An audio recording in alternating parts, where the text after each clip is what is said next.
Hey YouTube, welcome back to the channel. I haven't posted for a while. I've been busy with life, work, etc. as well. Today I'm going to do a new shoe review on a shoe that I've purchased probably about 2-3 weeks ago. It's the Puma Foreverrun Nitro 2. All right. As you're all probably pretty aware, this shoe by Puma is a stability type shoe. I pronate a bit on both feet, like most typical runners. Even though you possibly know that you do pronate, or if you don't generally tend to wear the shoes too often. I pronate. I think it's about 5-6% on my left and about 8% on my right. So not a heavy pronator, but I definitely do know that I pronate to a certain degree.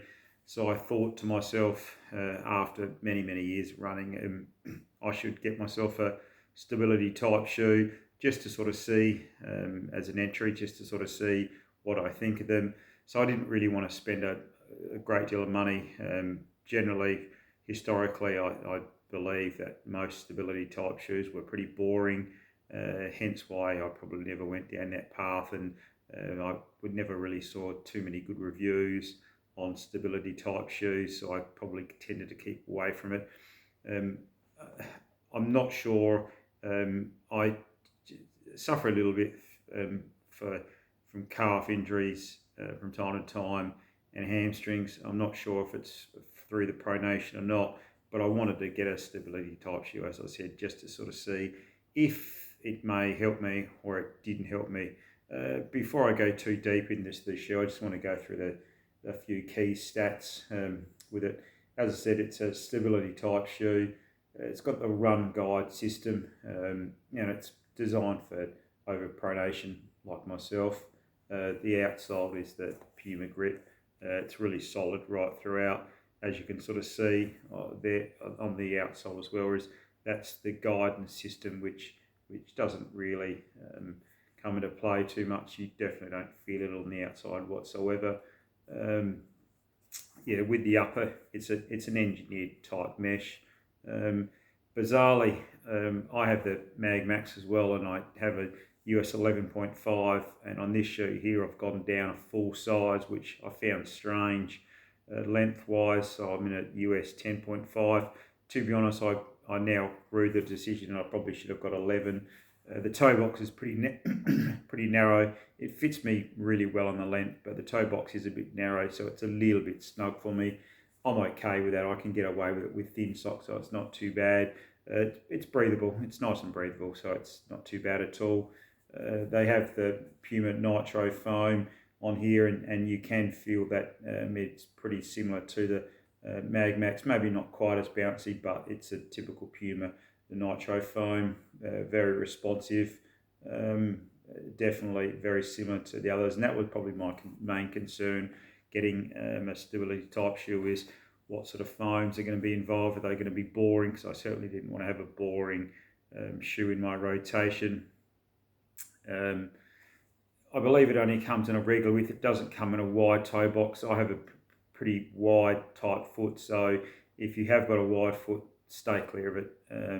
It won't work for you. As I said, the drop is 30. The drop's 38 in the rear and 28 in the forefoot to give it a 10mm drop. Transition wise, it's pretty good. It probably is suited for heel to midfoot strikers. In the weight category, for me, US 10.5, it's 318 grams, so it's not light, but again, saying that, it doesn't feel heavy underfoot whatsoever. As I said, I wish that I probably would have gone to the 11, but I think buyer beware that the bigger the foot, the bigger the weight. So the tongue is very thin. It's a real thin tongue. It is gusseted as well. Laces are pretty good for Puma. Puma laces have always been pretty good. Nice and long. It's got a heel tab on the back. It's got like a booty sock ankle collar, which it doesn't seem to. I'm not really sure how to put it. It's It's nice, but it doesn't seem to do too much. With the heel support, it is pretty firm. You've got the guide rail system, which is a plastic piece, just to firm up that heel lock there as well, right through the sides. The sidewalls obviously give you a bit of stability as well. To be honest, I didn't really notice. I've run about 85 kilometres in so far in this shoe. I've only had it probably a week and a half, so I've used it for my probably week and a half for 4 or 5 sessions. You don't really notice, as I said, it's the first stability type shoe that I've had. Personally, I didn't really notice that it's a stability type shoe. I can't feel if it keeps me upright or not. It's a fun, enjoyable ride for sure. It's got some bounce in it. You can definitely cruise in it, and you can also pick the pace up. I certainly wouldn't call it a speed shoe, but you can do some tempo stuff in it as well. So I think as an all-rounder, it goes pretty well. I did do a long run in this as well. It's definitely suitable for, I think, pretty much for any distance, from the short stuff to the longer stuff. So I primarily bought it for a daily and also for a long run shoe. So I think it works pretty well as a long run shoe, to be honest. Yeah, so I've only done 85 kilometres in it so far. Early days. I would expect with the Puma grip that it will last for a long time. So I would expect probably the first thing will go on it will be the nitro infused foam. My Puma Mag Max, I only use as a recovery type shoe, and I've probably only got 500 k's in it. And to be honest, the bounce in that is gone pretty much now after 500 k's. So I would hope to at least get 700-800 k's out of this. It might be more, it might be less, depending with the bounce. As I said, it's nice and breathable. It's not a bad shoe. If you need a bit of stability, I'd probably so far recommend that you go down this path. I think it retails for $250 here in Australia. I picked it up on sale for 150 Australian dollars, which is a fantastic price. So that's probably one of the main reasons why I went down the path and bought it. Two, I wanted to try a stability type shoe out, but at $150 for a daily trainer, which with Puma grip and a good foam, I think it's a really good option. I bought it at a local shoe store here in Australia who had a promotion on it, and I'm not sure if that's still going. I don't mind the colourway, it's quite nice. It's a good shoe.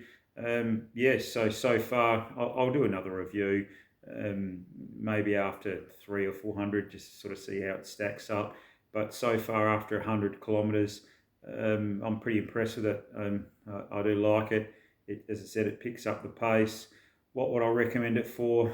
Probably definitely as a daily trainer, absolutely. It said it can churn out the kilometres for you on easy runs. It's with the 38, with the 10 mil drop, it's really comfortable. You don't feel the road whatsoever.